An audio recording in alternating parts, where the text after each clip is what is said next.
Welcome to Joe stocks with Rajeev YSR. Entrepreneur అవ్వాలి అనే తపన మీలో ఉంటే సక్సెస్ఫుల్ ఆంటర్ప్రినర్గా చేసే బాధ్యత మాది. ఇంతవరకు ఉన్న ఎపిసోడ్స్ అన్నీ మీరు ఎంజాయ్ చేశారు, నేర్చుకున్నారు అని మేము నమ్ముతున్నాం. ఇంకా ఏమైనా విషయాలు మీరు తెలుసుకోవాలనుకుంటే, వేరే టాపిక్స్ ఏమైనా మేము కవర్ చేయాలనుకుంటే కింద ఉన్నటువంటి కామెంట్స్లో మీరు ఎంటర్ చేయండి, లేదా ఇవ్వబడుతున్నటువంటి నెంబర్కి మీరు కాల్ చేయండి. డెఫినెట్లీ మీ టాపిక్స్ అన్నీ కూడా మేము తీసుకొని వాటికి సరైనటువంటి సమాధానాలతో పాటు వాటిని కూడా మా యొక్క ఎపిసోడ్స్లో మేము అడ్రస్ చేయడం జరుగుతుంది. సో ఇంతవరకు మనం ఏం నేర్చుకున్నాం అనేది క్విక్గా రీక్యాప్ చేసుకున్నట్లయితే, మొట్టమొదటిగా అసలు ఆంటర్ప్రినర్ ఎందుకు అవ్వాలి, ఆంటర్ప్రినర్షిప్ అంటే ఏంటి, what is startup, what is innovation, అసలు ఇందులో ఆ సత్తా ఉందా లేదా, ఆంటర్ప్రినర్ అయ్యే సత్తా మనకుందా లేదా అనే విషయాన్ని మనం మొదటి ఎపిసోడ్స్లో తెలుసుకున్నాం.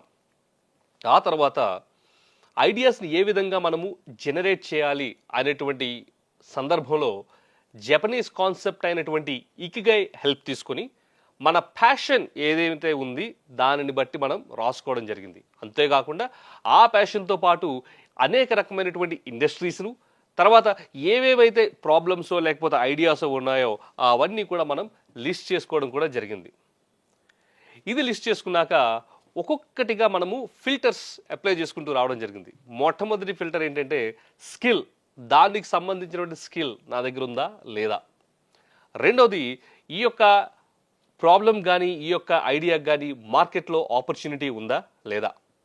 మూడవది is the market ready to pay for it, అనగా దీనికి రివార్డ్ ఉందా లేదా అనేది మొట్టమొదటిగా 3 ఫిల్టర్స్ మనము అప్లై చేసి వాటికి సంబంధించి ఆబ్జెక్టివ్ రూపంగా మనం 5 మార్క్స్ అయితే మనకి సానుకూలంగా ఉన్నట్టు, 0 మార్క్స్ అంటే మనకు ప్రతికూలంగా ఉన్నట్టు, 3 మార్క్స్ అంటే ఇంచుమించు మనతో పాటు ఉన్నట్టు కానీ మనకంత కాన్ఫిడెన్స్ లేనట్లయితే ఆ రకంగా మనం 3 మార్కులు ఇవ్వడం జరిగింది. ఈ 3 పారామీటర్స్. తర్వాత మనం చూసింది ఏంటంటే, దీనికి నా యొక్క ప్రాబ్లంలో కానీ నా యొక్క సొల్యూషన్లో కానీ ఏదైనా ఇన్నోవేషన్ని నేను యాడ్ చేస్తున్నానా అనే దానికి కూడా మనము మార్క్స్ ఇవ్వడం జరిగింది. దాంతోపాటు can this be repeatable and scalable అనే విషయం కూడా మనం తెలుసుకున్నాం. సో దీంతో ఇంచుమించు 5 ఫిల్టర్స్ మనం అప్లై చేస్తాం. తర్వాతదిగా గవర్నమెంట్ పాలసీస్ ప్రకారము నా యొక్క ఐడియా ఆ యొక్క పాలసీస్ దోహదపడుతున్నాయా లేకపోతే ప్రతిఘటిస్తున్నాయా అనే అంశానికి కూడా మనం ఫిల్టర్ వేసుకున్నాం. రెండోది చేంజింగ్ కస్టమర్ ట్రెండ్స్. తర్వాతదిగా ఆఖరిగా black swan events and global validation. ఈ యొక్క ఐడియా ఇంకెక్కడైనా సక్సెస్ఫుల్ అయిందా లేదా అనేది. ఇంతవరకు మనం చేసుకున్నవన్నీ కూడా చెప్పినట్టుగా సబ్జెక్టివ్ వ్యాలిడేషన్స్. ఇక మీదట మనం చూడబోతోంది డేటా డ్రివెన్ వ్యాలిడేషన్స్. చెప్పాం కదా లాస్ట్ టైం నారాయణమూర్తి గారిని కోట్ చేస్తూ, in God we trust and rest bring data. So ఎందుకు డేటా డ్రివెన్ వ్యాలిడేషన్ ఇంపార్టెంట్ అంటే, ఒకటి కొంతవరకు గట్ ఫీల్తో ఆంటర్ప్రినర్స్ డెసిషన్స్ తీసుకుంటే కొన్నిసార్లు ఆ గట్ ఫీలింగ్తో పాటు డేటా కూడా సహాయపడిన దోహదపడిన ఆ యొక్క నిర్ణయాలు ఖచ్చితంగా సరైన నిర్ణయాలై ఉంటాయి. Right. So the first thing is size of the market. చెప్పినట్టుగా ప్రతి ఒక్క డేటా కూడా ఇంచుమించు ఒక 12 to 13 సెక్టర్స్ నేను చెప్పడం జరిగింది. అగ్రికల్చర్ యాలిడ్ అని, ఆటోమోటివ్ అని, కాంపోనెంట్ మ్యానుఫ్యాక్చరింగ్ అని, ఎలక్ట్రిక్ వెహికల్స్ అని, ఛార్జింగ్ ఇన్ఫ్రాస్ట్రక్చర్ అని, IT, fintech, edtech, retail, renewables, logistics, first mile, last mile, hyper local deliveries, supply chain, ఇలా అనేక రకమైనటువంటి సెక్టర్స్ మనం తెలుసుకోవడం జరిగింది. ఇప్పుడు చూడాల్సింది ఏంటంటే ఈ సెక్టర్స్ యొక్క మార్కెట్ సైజ్ ఎలా ఉంది. అయితే వీటికి సంబంధించినటువంటి నేను వెబ్సైట్స్ కూడా మీకు చెప్పడం జరిగింది. ఇండియా బ్రాండ్ ఈక్విటీ ఫౌండేషన్, ఈ యొక్క వెబ్సైట్ మీరు వెళ్ళినట్లయితే మీకు అర్థమవుతుంది ఏ విధంగా మీరు అనుకున్నటువంటి సెగ్మెంట్ అనే మార్కెట్ గ్రో అవుతుందా లేదా, ఆ మార్కెట్ యొక్క సైజ్ ఏంటి. తర్వాతదిగా ద రేట్ ఆఫ్ గ్రోత్, అంటే ఆ యొక్క మార్కెట్ గ్రోత్ ముందుకు వెళ్తుందా లేదా అది పురోగిస్తుందా లేకపోతే కిందకు వెళ్తుందా అనేది మనము తెలుసుకోవాలి. ఉదాహరణకు మనం చూసుకున్నట్లయితే 2 వీలర్ మార్కెట్ అనుకుందాం, లేదా 3 వీలర్ మార్కెట్ అనుకుందాం. డీజిల్ ఆటోస్ ఉన్నాయి, ఎలక్ట్రిక్ ఆటోస్ ఉన్నాయి. ఇప్పుడు డీజిల్ ఆటోస్ యొక్క రేట్ ఆఫ్ గ్రోత్ చూసుకున్నట్లయితే డీజిల్ ఆటోస్ యొక్క రేట్ ఆఫ్ గ్రోత్ అంటే సంవత్సరం వాటి యొక్క గ్రోత్ పెరుగుతుందా తగ్గుతుందా అనే అంశాన్ని మనం చూసినట్లయితే డీజిల్ 3-వీలర్ గ్రోత్ తగ్గుతూ ఉంది. ఎందుకంటే గవర్నమెంట్ పొల్యూషన్ని తగ్గించేటువంటి క్రమంలో ఈ యొక్క ఫాసిల్ ఫ్యూయల్స్ మీద రెస్ట్రిక్షన్స్, బ్యాన్స్, తర్వాత డిస్ఇన్సెంటివ్స్ ఇంపోజ్ చేయడం జరుగుతుంది. గమనించినట్లయితే ఢిల్లీ లాంటి సిటీస్లో 9 to 5 లోపు డెలివరీగా డీజిల్ వెహికల్స్ ఏవి కూడా సిటీలోకి ఎంటర్ కాకూడదు. ఒకవేళ తర్వాత ఎంటర్ అయిన గ్రీన్ ట్యాక్స్ అనేది గవర్నమెంట్ అక్కడ కట్టించుకుంటుంది. అంతెందుకండి, కొన్ని సంవత్సరాల క్రితం ఢిల్లీలో ఆడ్ ఈవెన్ రూల్ కూడా వచ్చింది, గుర్తుందా? అంటే ట్రాఫిక్ పెరిగిపోతుంది, పొల్యూషన్ పెరిగిపోతుంది, కాబట్టి ఆడ్ నెంబర్ ఉన్న నెంబర్ ప్లేట్స్ ఒక రోజని, ఈవెన్ నెంబర్ ఉన్న నెంబర్ ప్లేట్స్ కలిగిన వెహికల్స్ ఇంకో రోజున అనుమతించడం జరిగింది.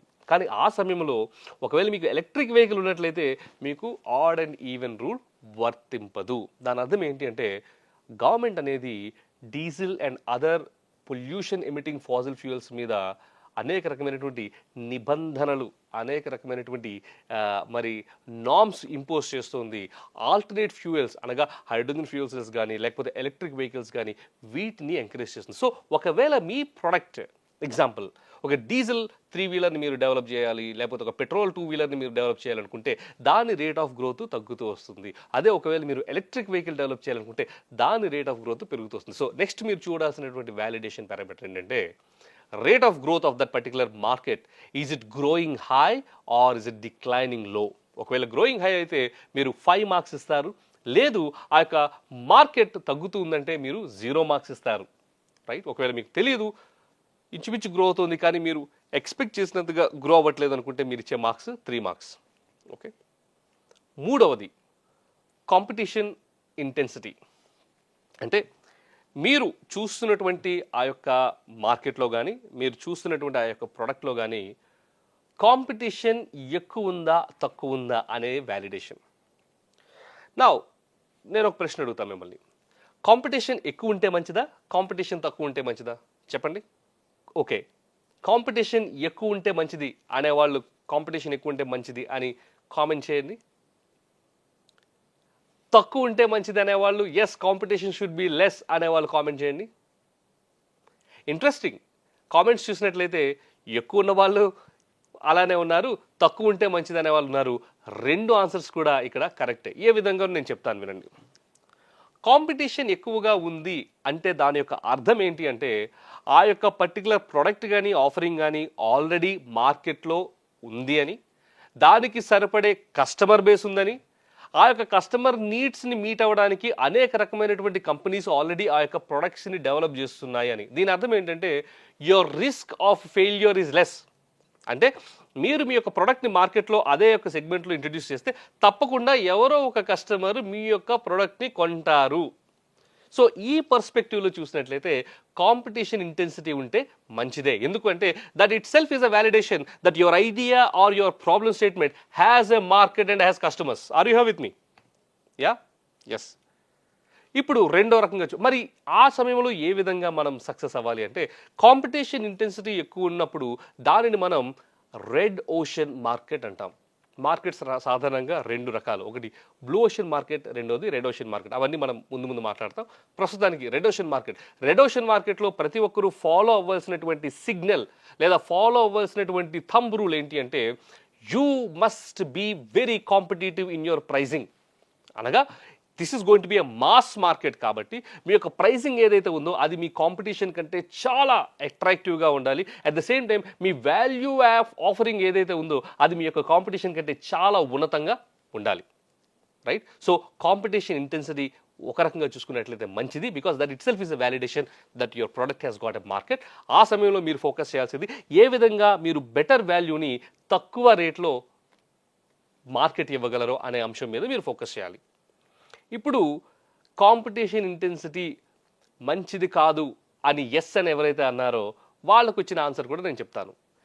మీరు కూడా కరెక్టే, కాంపిటీషన్ లేకపోవడం కూడా కరెక్టే. ఎందుకు అంటే this is again called a blue ocean market. అంటే మీరు తప్పించి ఇంకెవ్వరు లేరు. దాని అర్థం ఏమిటి అంటే you have an opportunity to build a monopoly business. ఎందుకంటే ఎవరు లేరు, మీరు ఒక్కరే ఫస్ట్ మూవర్. అయితే ఇక్కడున్న రిస్క్ ఏంటి అంటే ఇంతకుముందు ఎవరూ లేరు, మార్కెట్ కూడా లేదు కాబట్టి కస్టమర్ బేస్ ఉందా లేదా, మార్కెట్ ఉందా లేదా, ఒకవేళ ఉన్నా లేకపోయినా వాళ్ళని ఎడ్యుకేట్ చేయడానికి మీరు పెట్టాల్సినటువంటి ఎఫర్ట్స్, రిసోర్సెస్ ఏవైతే ఉన్నాయో అవి ఎక్కువగా ఉంటాయి. సాధారణంగా ఉదాహరణకు ఒక ఎగ్జాంపుల్ తీసుకుందాం. మనందరం మ్యాగీ నూడిల్స్ ఇప్పుడు అందరం తింటున్నాం, కానీ మ్యాగీ నూడిల్స్ కొన్ని దశాబ్దాల క్రితమే లాంచ్ అయింది. ఇప్పుడంటే మ్యాగీ నూడిల్స్ అని, కార్న్ నూడిల్స్ అని, ఈపీ నూడిల్స్ అని రకరకాల బ్రాండ్స్ చూస్తున్నాం, కానీ ఒకప్పుడు ఓన్లీ మ్యాగీ నూడిల్స్ మాత్రమే ఉండేవి. సో ఆ particular product has to invest lot of efforts in educating people that there is some food that can be made in 2 minutes. Are able to understand? ఇప్పుడు మిగతా వాళ్ళు దాని మీద తీసుకుని వాళ్ళ యొక్క బిజినెస్ని బిల్డ్ చేసుకుంటున్నారు. అలానే ఎలక్ట్రిక్ వెహికల్స్లో కూడా చూసినట్లయితే మీరందరికీ ఇప్పుడు అందరూ మహీంద్రా రేవా అనేటువంటి ప్రోడక్ట్ చూస్తున్నారు కదా. ఆ మహీంద్రా రేవా ప్రోడక్ట్ ముందు అది ఇంకొక చైతన్ మేని అనేటువంటి ఆంటర్ప్రినర్ ఇంకొక కార్ని ఆయన ఆల్రెడీ లాంచ్ చేశాడు. అది చూడడానికి మిస్టర్ బీన్ కార్లా ఉండేది, కానీ అప్పుడు ఎవరూ లేదు, ఏ మార్కెట్ లేని మూడాన ఆ యొక్క ప్రోడక్ట్ అంతా సక్సెస్ కాలేదు. కానీ ఇప్పుడు దాని బేస్ మీద తీసుకుని అదే మహీంద్రా రేవా అనే యొక్క ప్రోడక్ట్ని లాంచ్ చేసినప్పుడు, లేదా MG comet similar platform product launch చేసినప్పుడు అది సక్సెస్ అవ్వడం మనం గమనిస్తున్నాం, రైట్? సో కాంపిటీషన్ లేకపోతే ఒకటి ఏంటంటే ఎస్ మీకు మోనోపోలీ చేసే అవకాశం ఉంది, కానీ ఆ యొక్క కస్టమర్స్ని, మార్కెట్ని ఎడ్యుకేట్ చేయడానికి మీరు పెట్టవలసినటువంటి శ్రమ, ఎఫర్ట్స్ ఏదైతే ఉన్నాయో అది ఎక్కువ ఉండబోతోంది. సో ఈ కాంపిటీషన్ ఇంటెన్సిటీ ఎక్కువ ఉందా తక్కువ ఉందా అనేది మీకు మీరే ప్రశ్నించుకోండి. మీకు ఫేవరబులా కాదా అనేది మీకు మీరే 5 అయితే 5, 0 అయితే 0, 3 అయితే 3 అనే మార్క్స్ మీకు మీరే ఇచ్చుకోండి. ఓకే, సో ఇంతవరకు మనం ఏం చూసాం? సైజ్ ఆఫ్ ద మార్కెట్ చూసాం, రెండోది rate of growth of the market చూసాం, మూడోది కాంపిటీషన్ ఇంటెన్సిటీ చూసాం, నాలుగవది మరి ముఖ్యంగా ఈజ్ యువర్ ప్రాబ్లమ్ స్టేట్మెంట్. చాలా చాలా ఇంపార్టెంట్, ఇది గుర్తుపెట్టుకోండి. మీరు ఎన్నుకున్నటువంటి ఐడియా, మీరు ఎన్నుకున్నటువంటి ప్రాబ్లమ్ స్టేట్మెంట్, దాని యొక్క సొల్యూషన్ మీరు డెవలప్ చేయాలంటే is it going to be technology heavy, is it going to be operations heavy అనేది మాత్రం మీరు జాగ్రత్తగా చూసుకోవాలి. ఒకవేళ మీరు సింగిల్ ఆంటర్ప్రినర్ అయినట్లయితే, అంటే మీరు ఒక్కరే ఉండి మీతో పాటు ఏమీ టీం లేకుండా మీరు ఒక్కరే దీన్ని బిల్డ్ చేయాలనుకుంటే it should be less operations heavy, it should be less technology heavy. లేదు, you are group of entrepreneurs, group of friends, group of professionals who are coming together and building a solution అనుకుంటే దాని answer వేరేగా ఉంటుంది. ఎందుకంటే operations కానీ technology కానీ heavy ఉన్న problem స్టేట్మెంట్ని మీరు ఎన్నుకున్నారంటే మీరు ఆ యొక్క సొల్యూషన్ని డెలివరీ చేసే లోపలే అనేక రకమైనటువంటి ఖర్చులు మీరు పెట్టాల్సి ఉంటుంది. అంటే before you start even earning a single penny you will have to shell out a lot of money. So దీనివల్ల ఒకవేళ పొరపాటున ఆ యొక్క ఎంటర్ప్రైజ్ సక్సెస్ఫుల్ కాకపోయినా, ముందుకు వెళ్ళలేకపోయినా సరే నష్టము కలిగే అవకాశం ఎక్కువగా ఉంటుంది. Are you here with me? Yeah. So ఇంతవరకు మనం మార్కెట్ సైజ్ చూసుకున్నాం, rate of growth of market చూసుకున్నాం, కాంపిటీషన్ ఇంటెన్సిటీ చూసుకున్నాం, అండ్ ఆఖరిగా ఆపరేషన్స్ హెవీనా టెక్ హెవీనా అనేది కూడా చూసుకున్నాం. ఒకవేళ ఆపరేషన్స్ హెవీ, టెక్ హెవీ అని అనిపిస్తే దానికి 0 పెట్టండి. లేదు ఇది ఆపరేషన్స్ హెవీ కాదు, టెక్ హెవీ కాదు, I can handle it all by myself అనేది అనుకున్నట్లయితే దానికి మీరు 5 మార్క్స్ ఇవ్వండి, రైట్? సో డేటా డ్రివెన్ వ్యాలిడేషన్లో ఇంతవరకు మనం 4 చూసుకున్నాం: market size, rate of growth of market, competition intensity, and fourth one is it operations heavy or tech heavy. వీటితో పాటు మీరు ఇంతవరకు కనీసం ఒక 10 ఫిల్టర్స్ అప్లై చేసి ఉంటారు. And this filter that we are going to talk about is even more important filter. ఇది చాలా చాలా ముఖ్యమైనటువంటి వ్యాలిడేషన్ పారామీటర్. దీనిని మీరు మరింత జాగ్రత్తగా తెలుసుకోవాలి. సాధారణంగా మీరు డెకాథ్లాన్లో కానీ, లేకపోతే రిలయన్స్లో కానీ, లేకపోతే ఇంకెక్కడైనా షాపింగ్కి వెళ్ళినా, లేకపోతే రెస్టారెంట్స్కి వెళ్ళి డిన్నర్ చేసినా, ఏం చేసినా సరే మీకు బిల్ అయిపోయాక మీ దగ్గరకు ఒక కన్సోల్ తేబడుద్ది. Sir, are you happy with the experience అని చెప్పి, హ్యాపీ అంటే ఎక్కువ మార్క్స్, లేదు బాగాలేదు అంటే తక్కువ మార్క్స్, మధ్యస్థంగా ఉంది అంటే ఆ మధ్యలో మార్క్స్ అనేది మీకు ఇచ్చే అవకాశం ఉంటుంది.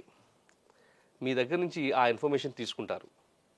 తీసుకొని దాని ప్రకారము వాళ్ళు వారి యొక్క ఆఫరింగ్స్ మీకు మంచిగా చేరవేస్తున్నారా లేదా అనే విషయాన్ని వాళ్ళకు వాళ్ళు బేరీజ్ వేసుకుంటారు. దీనిని ఏమంటారో తెలుసా? దీనినే టెక్నికల్ టర్మ్స్లో నెట్ ప్రమోటర్ స్కోర్ అనగా NPS.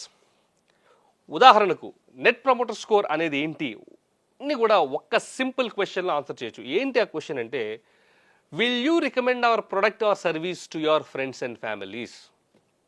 If the answer is yes, you are successful. If the answer is no, then something is wrong. అనగా చెప్తాను మళ్ళీ, మీరు పొందుకున్నటువంటి ప్రొడక్ట్స్ కానీ, మీరు పొందుకున్నటువంటి సర్వీసెస్ కానీ, మీరు అనుభవించినటువంటి ఎక్స్పీరియన్స్ కానీ, మీ యొక్క కుటుంబ సభ్యులకు కానీ, మీ యొక్క స్నేహితులకు కానీ అది కూడా మీరు అనుభవించాలని మీరు అనుకుంటున్నారా అనేదానికి వారి యొక్క ఆన్సర్ ఎస్ అని అంటే దాని అర్థం నెట్ ప్రమోటర్ స్కోర్ హై ఉందని, అనగా 9 or 10 ఉందని. అమ్మో మాకే చాలా దరిద్రమైనటువంటి ఎక్స్పీరియన్స్ ఉంది, మిగతా వాళ్ళకి ఇది ఎదుర్కోకూడదు. కొంతమంది అంటారు కదా, ఏమంటారు, నా శత్రువు కూడా ఇటువంటి పరిస్థితుల్లో ఉండకూడదు అంటూ ఉంటారు.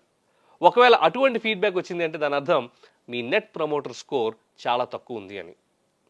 సో ఇప్పుడు ఇంకొక ప్రశ్న, నెట్ ప్రమోటర్ స్కోర్ ఎక్కువ ఉంటే మంచిదా, తక్కువ ఉంటే మంచిదా? మీ ఐడియాకి నెట్ ప్రమోటర్ స్కోర్ ఎక్కువ ఉంటే మంచిదా, తక్కువ ఉంటే మంచిదా? ఎక్కువ ఉంటే మంచిది అనేవాళ్ళు గుడ్ హై అని పోస్ట్ చేయండి. తక్కువ ఉంటే మంచిది అనేవాళ్ళు గుడ్ లో అనేది కామెంట్ చేయండి. ఇందాక మనం చూసినట్లుగా నెట్ ప్రమోటర్స్ స్కోర్ కూడా is a matter of subjective reflection. అంటే ఆ యొక్క పరిస్థితికి తగ్గట్టుగా దీనిని మనం అనునయించుకోవాలి. ఉదాహరణకు ఇండియాలో శానిటేషన్ సిస్టమ్ అనగా పారిశుద్ధత, రైట్, పారిశుద్ధ్యము, డ్రైనేజ్ లేదా తర్వాత drinking waters, drainage and other infrastructure. ఇండియాలో శానిటేషన్కి నెట్ ప్రమోటర్ స్కోర్ హై ఉంటుందా, లో ఉంటుందా? ఓకే. సెకండ్, ఇండియన్ ఎడ్యుకేషన్ సిస్టమ్కి, గవర్నమెంట్ స్కూల్స్ అనుకుందాం, ఇండియన్ గవర్నమెంట్ స్కూల్ ఎడ్యుకేషన్ సిస్టమ్కి నెట్ ప్రమోటర్ స్కోర్ హై ఉంటుందా, లో ఉంటుందా? నా ఎందుకు ఈ క్వశ్చన్స్ అడిగారంటే ఆన్సర్ ఇవ్వబోతున్నా. ఇండియన్ ఎడ్యుకేషన్ సిస్టమ్ చూసుకున్నట్లయితే ఎస్పెషల్లీ గవర్నమెంట్ స్కూల్స్లో నెట్ ప్రమోటర్ స్కోర్ అనేది లో ఉంటుంది. ఎగ్జాంపుల్, దానికి ఒక ప్రశ్న, మీరు మీ పిల్లల్ని కానీ, మీ యొక్క స్నేహితుల పిల్లల్ని కానీ, మీ యొక్క బంధువుల పిల్లల్ని కానీ గవర్నమెంట్ స్కూల్లో జాయిన్ చేస్తారా అనేటువంటి ప్రశ్నకి మీ ఆన్సర్ ఏమై ఉంటుంది? తక్కువే ఉంటుంది కదా, అంటే నెట్ ప్రమోటర్ స్కోర్ తక్కువ. మరి మీ యొక్క ప్రాబ్లమ్ స్టేట్మెంట్కి నెట్ ప్రమోటర్ స్కోర్ తక్కువ ఉంటే మంచిదా, ఎక్కువ ఉంటే మంచిదా అనే ప్రశ్నకు ఆన్సర్ ఇస్తున్నాం. గవర్నమెంట్ స్కూల్స్లో ఎడ్యుకేషన్ క్వాలిటీ బాగోలేదు కాబట్టే ప్రైవేట్ స్కూల్స్ యొక్క బిజినెస్ అభివృద్ధి చెందుతుంది. ఆర్ యు హియర్ విత్ మీ? అంటే మీరు ఏ ఇండస్ట్రీ లేదా ఏ ప్రాబ్లమ్ స్టేట్మెంట్ తీసుకుని దాని యొక్క నెట్ ప్రమోటర్ స్కోర్ తక్కువ ఉంది అంటే దాని అర్థం దాంట్లో మీరు ఇన్వాల్వ్ అయ్యి బెటర్ ఎక్స్పీరియన్స్ని కానీ మీరు ఇవ్వగలిగితే మీ యొక్క ప్రొడక్ట్ సక్సెస్ఫుల్ అయ్యే అవకాశం ఉంది. ఇప్పుడు ఎందుకు ప్రైవేట్ స్కూల్స్కి లక్షలు ఫీజులు, ఎల్కేజీ, యూకేజీ, ఫస్ట్ స్టాండర్డ్ కూడా 5-6 లక్షల ఫీజులు పెట్టి ఎందుకు జాయిన్ చేస్తున్నారు అంటే గవర్నమెంట్ స్కూల్స్లో నెట్ ప్రమోటర్ స్కోర్ తక్కువ ఉంది. దాని ఆల్టర్నేటివ్ అయినటువంటి ప్రైవేట్ స్కూల్స్ అందుకనే అభివృద్ధి చెందుతున్నాయి. Are you here with me? Second, another example, health. Government దవాఖానాలు ఉన్నాయి. గవర్నమెంట్ దవాఖానాల ప్రకారము, అగైన్ ఇది ప్రభుత్వం మీదనో దేని మీదనో విమర్శించడం కాదు, కానీ మనకున్నటువంటి మార్కెట్ని ఏ విధంగా మనం స్టడీ చేయాలి అనేది కొంచెం లోతుగా మనం నేర్చుకుంటున్నాం. చాలా చాలా ముఖ్యమైనది ఇది. ఇప్పుడు గవర్నమెంట్ హాస్పిటల్స్ అనేది చూసుకున్నట్లయితే మీరు వెళ్తారా, మిమ్మల్ని కానీ మీ వాళ్ళ దగ్గర వాళ్ళు కానీ రికమెండ్ చేస్తారంటే ఆన్సర్ నో. అందుకనే ప్రైవేట్ హాస్పిటల్స్ వాటి యొక్క ఆఫరింగ్స్, ప్రొడక్ట్స్ వాళ్ళు ఎంత రేటు పెట్టినా సరే మనం వెళ్ళి చూసుకుంటున్నాం. సో దీని అర్థం ఏమిటి అంటే మీరు తీసుకున్నటువంటి ఆ యొక్క ఐడియా కానీ, మీరు చేస్తున్నటువంటి ఆ యొక్క సొల్యూషన్ కానీ, మీరు బిల్డ్ చేస్తున్నటువంటి బిజినెస్ దాని యొక్క ఎగ్జిస్టింగ్ నెట్ ప్రమోటర్ స్కోర్ తక్కువ ఉంటే సక్సెస్ అయ్యే అవకాశం మీకు ఎక్కువ ఉన్నట్లు. సో ఈరోజు మరొకసారిగా మనం రివిజన్ చేసుకున్నట్లయితే మనం ఏం చూసామంటే మనకున్న ఐడియాస్ అన్నీ కూడా ఒకవైపు రాసుకున్నాం. ఒక్కొక్క దానికి మనము ఫిల్టర్స్ పెట్టుకుంటూ వెళ్ళాం. మొట్టమొదటిగా స్కిల్ ఉందా లేదా, ఆపర్చునిటీ ఉందా లేదా, రివార్డ్ దానికి వస్తుందా లేదా, స్కేలబుల్ బిజినెస్ మోడలా, ఇన్నోవేషన్ ఏమైనా యాడ్ చేస్తున్నామా, గవర్నమెంట్ పాలసీస్ దానికి ప్రతికూలంగా ఉన్నాయా అనుకూలంగా ఉన్నాయా, కస్టమర్ ఇష్యూస్ ఏమైనా మనం రిజాల్వ్ చేస్తున్నామా, అంతేకాకుండా చేంజింగ్ మార్కెట్ ట్రెండ్స్ అనేది మనకు అనుకూలంగా ఉన్నాయా ప్రతికూలంగా ఉన్నాయా, if there is a I would say black swan event, ఏదైనా అనుకోని సంఘటన జరిగితే, యుద్ధం కానీ లేకపోతే కోవిడ్-19 కానీ లాక్డౌన్ కానీ వచ్చినట్లయితే మన యొక్క బిజినెస్ దానివల్ల ప్రతికూలంగా స్పందిస్తుందా అనుకూలంగా స్పందిస్తుందా, అంతేకాకుండా మార్కెట్ సైజ్ ఎలా ఉండబోతుంది, rate of growth of the market ముందుకు వెళ్తుందా కిందకు వస్తుందా, లేదా కాంపిటీషన్ ఇంటెన్సిటీ మంచిదా చెడ్డదా, technology heavy or operations heavy ఉంటే మంచిదా చెడ్డదా, గ్లోబల్ వ్యాలిడేషన్ ఆల్రెడీ ఇటువంటిది ఇంకెక్కడైనా వేరే మార్కెట్లో జరిగిందా, వాటన్నిటికంటే ముఖ్యంగా నెట్ ప్రమోటర్ స్కోర్ పాజిటివ్ ఉందా నెగిటివ్ ఉందా అనేవి ఇంతవరకు అనేక ఫిల్టర్స్ మనం అప్లై చేసాం. ఈ ఫిల్టర్స్ అన్ని మీరు అప్లై చేసి వాటికి ఇచ్చినటువంటి వాల్యూస్ ఏమైతే ఉన్నాయో అవన్నీ మీరు యాడ్ చేసి మరింతగా వీటిని డిసెండింగ్ ఆర్డర్లో అవరోహణ క్రమంలో మీరు అమర్చినట్లయితే మీ top best idea which is bound to be successful అనేది మీరు చూడగలుగుతారు. మీరు రాసిన 10 ఐడియాస్లో కూడా ఏ ఐడియా నేను తీసుకోవాలి అనే మీ యొక్క ప్రశ్నకు ఈ యొక్క ఎపిసోడ్లో సమాధానం వచ్చింది అని మేము నమ్ముతున్నాం. మరొకసారి ఎపిసోడ్ అంతా మళ్ళీ చూడండి, మెల్లగా ప్లే చేసుకోండి. మేము చెప్తుండగా మీరు ఎక్సెల్ షీట్లో కానీ పేపర్లో కానీ అవన్నీ రాసుకుంటూ ఉండండి. Trust us. ఒక సక్సెస్ఫుల్ ఆంటర్ప్రినర్ అవ్వాలి అనే తపన మీలో ఉంటే మిమ్మల్ని ఒక సక్సెస్ఫుల్ ఆంటర్ప్రినర్గా చేసే బాధ్యత మేము తీసుకుంటున్నాం. Once again thank you very much. చెప్పినట్లుగా మీకు ఏమైనా ఇంకా డౌట్స్ ఉన్నట్లయితే కామెంట్స్ రూపంలో చెప్పండి. ఏవైనా టాపిక్స్ని మేము కవర్ చేయాలనుకుంటే మాకు తెలియపరచండి. మిమ్మల్ని సక్సెస్ఫుల్గా చేయడానికి మా టీం రీసెర్చ్ చేయడానికి, అటువంటి విషయాలను మీ ముందు తీసుకురావడానికి ఎప్పుడూ కూడా సంసిద్ధంగా ఉంది. Once again thank you very much for being here. This is Rajiv YSR signing off. See you in the next episode of Josh Talks with Rajiv YSR. Thank you. God bless you.